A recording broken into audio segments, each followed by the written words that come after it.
મિર્ચી morning.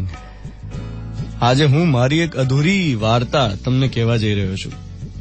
મારા ઘરમાં એક હાર્મોનિયમ હતું. હવે નથી.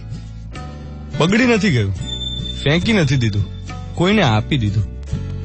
મેં હાર્મોનિયમ કોઈને આપી દીધું એમ કહીને કે મારે ત્યાં ધૂળ ખાય છે, વપરાતું નથી, તમે તો યોગ્ય ઉપયોગ કરજો.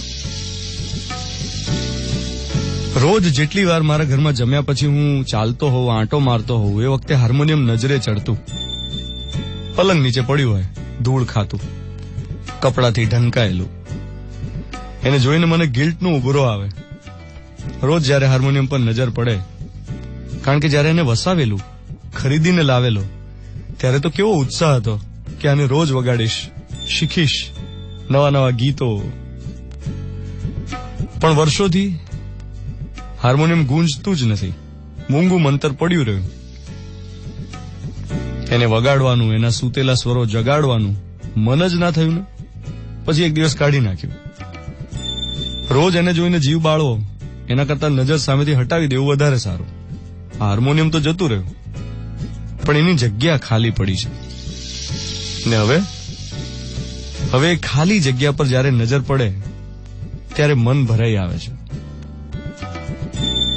યાદ આવે છે એની, જેની યાદમાં હું હાર્મોનિયમ વગાડતો.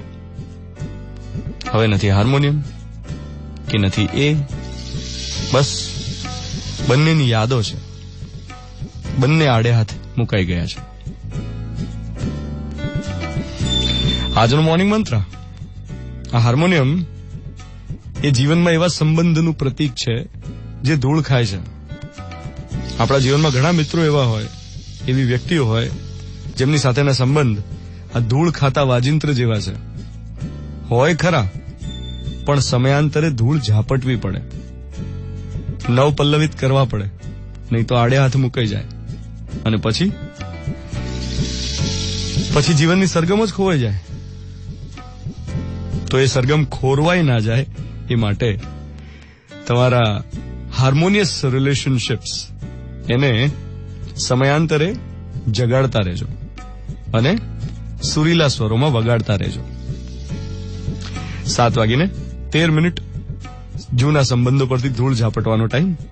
મિર્ચી 98.3 15th May 2018 ટ્યુઝડે મોર્નિંગ. હું છું ધ્વનિત તમારી સાથે. Good morning my dear.